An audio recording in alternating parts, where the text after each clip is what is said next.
আরে আমি তো নতুন বিয়ে করেছি। আজকে থেকে তো আমার নতুন সংসার শুরু হবে।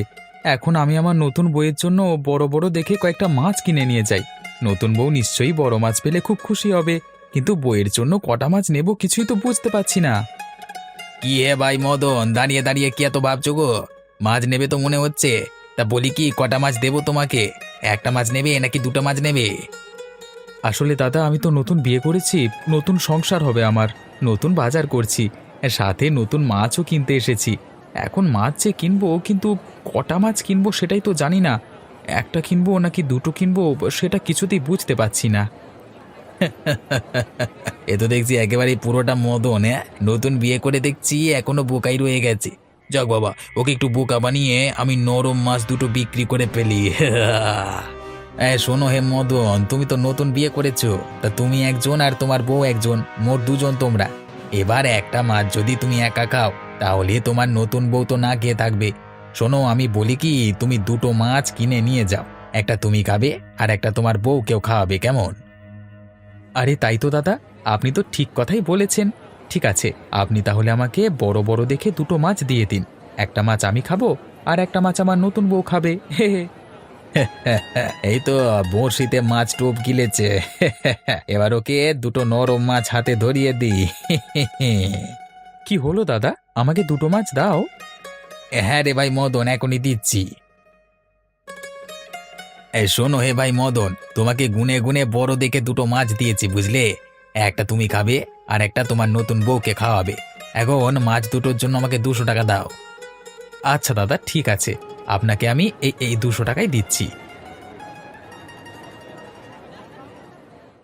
শোনো মা, আজ থেকে তুমি আর মদন এই ভাঙা বাড়িতেই থাকবে। এটা হবে তোমাদের জন্য নতুন ঘর।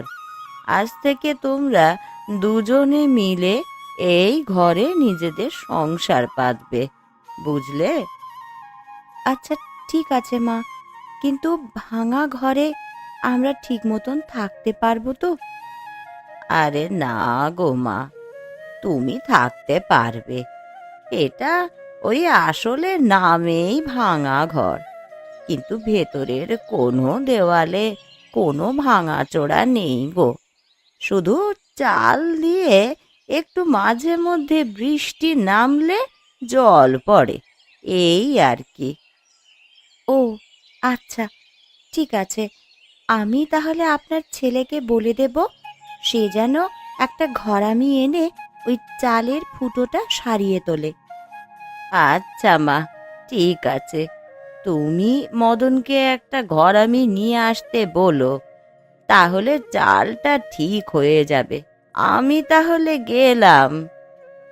আচ্ছা মা, ঠিক আছে। আপনার ছেলে তো বাজার করতে হাটে গেছে। সে হাট বাজার করে আসতে আসতে আমি ততক্ষণে আমাদের এই নতুন ভাঙা ঘরটা ঝেড়ে পরিষ্কার করে রাখি।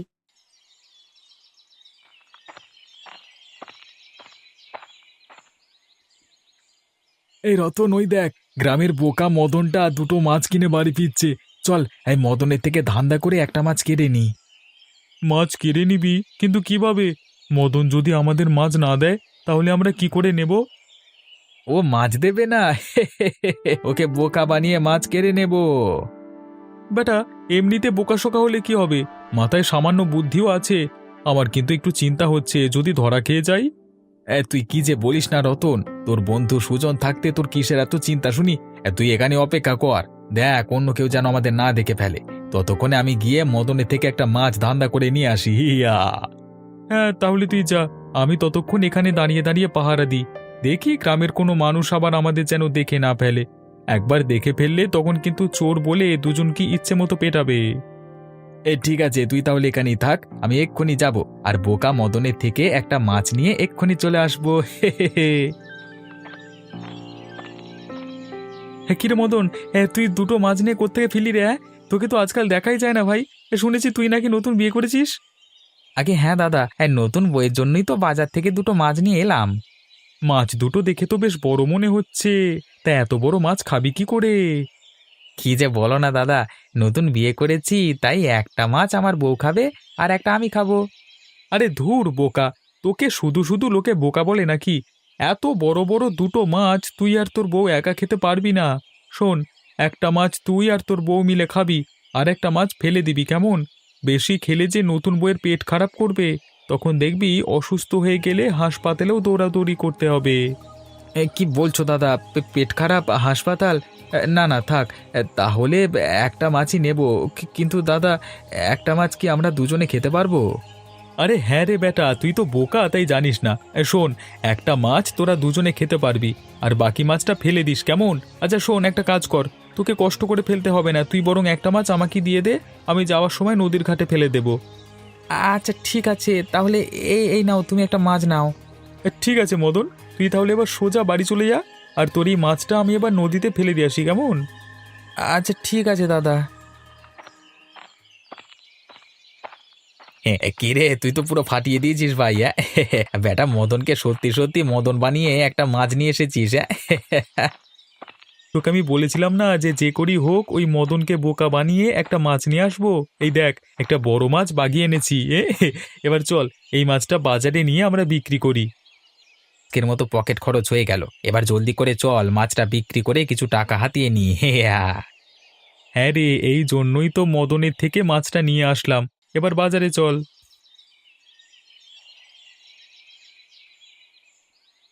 এই নাও বউ টাকা, আজকে বাজার শেষে এই টাকাগুলি ফিরেছে। ওগো, এ কি, তুমি তো বাজারে 500 টাকা নিয়ে গিয়েছিলে, তাহলে এত কম টাকা কেন ফিরলো? কি বলো বউ, আমি তো দুটো মাছ আর বাকি সবজিগুলো সব বাকি টাকা দিয়ে কিনলাম। কি বললে? দুটো মাছ কিনেছো? তা আরেকটা মাছ কোথায় তাহলে? আর একটা মাছ তো আমি পথে ফেলে দিয়ে এসেছি বউ।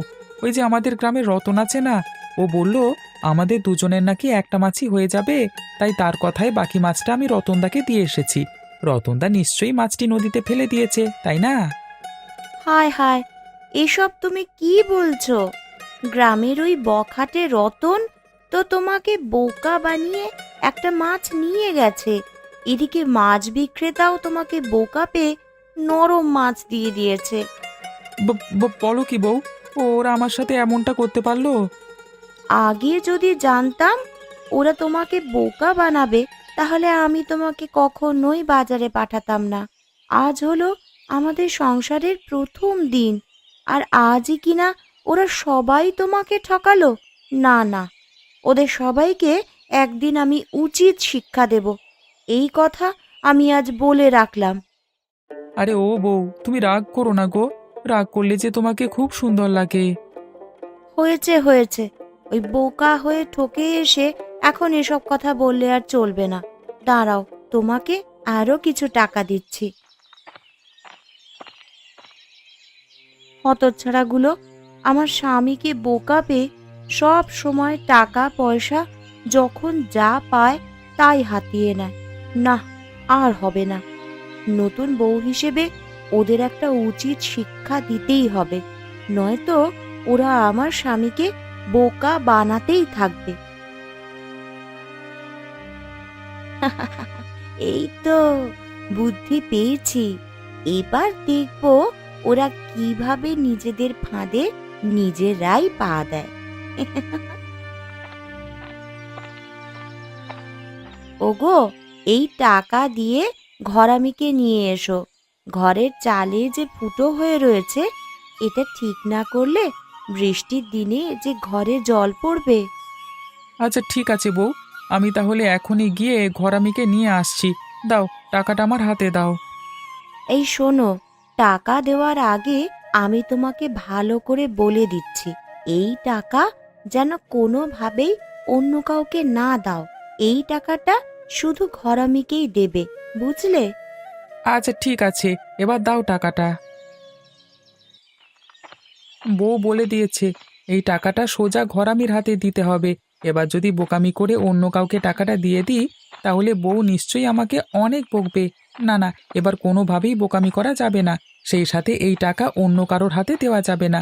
যাই, এবার জলদি করে পা চালিয়ে ঘরামির বাড়িতে যাই। এই রে সুজন, ওই দেখ, সোনার ডিম পাড়া হাঁস আবার চলে এসেছে।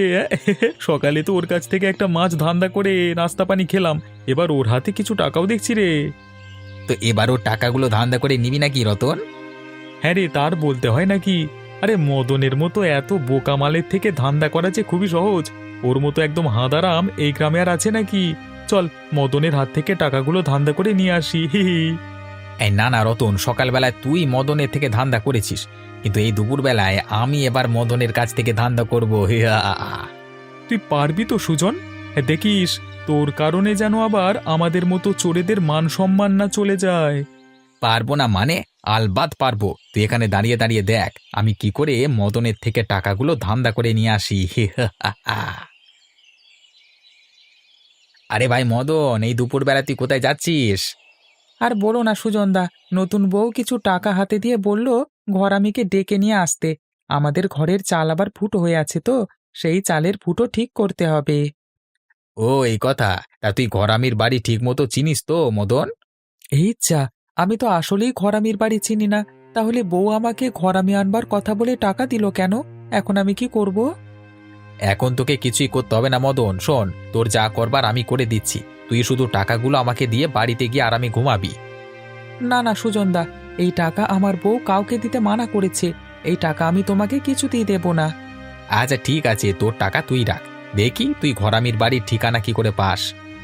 আরে তাই তো, আমি যদি ঘরামিকে খুঁজে না পাই তাহলে টাকা দিয়ে কি হবে? শোনো সুজনদা, এই টাকাগুলো তুমি রাখো।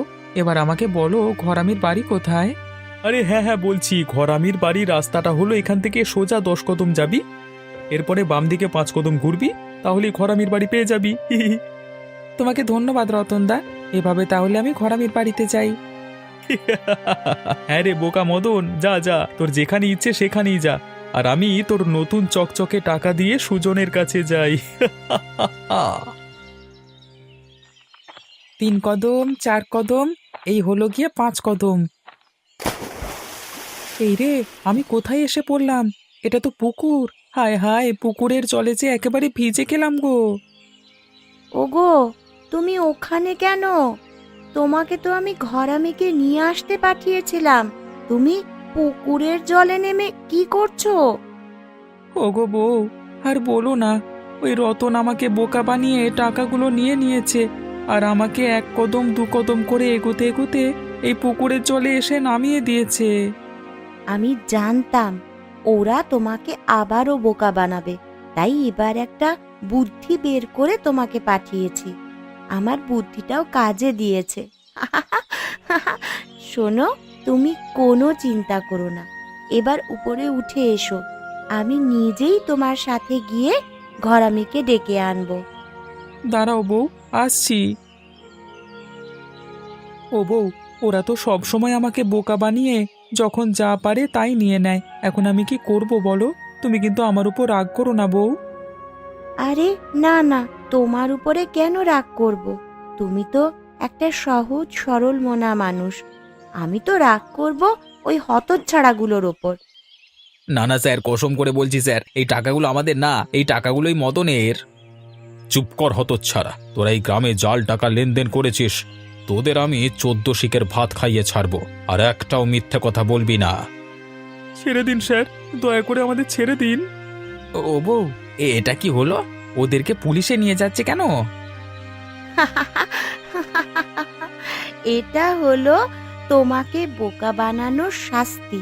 আমি জানতাম তোমাকে ওরা আবারও বোকা বানাবে, তাই চালাকি করে ঘরামির কথা বলে তোমার হাতে আমি কিছু জাল টাকার নোট ধরিয়ে দিয়েছিলাম।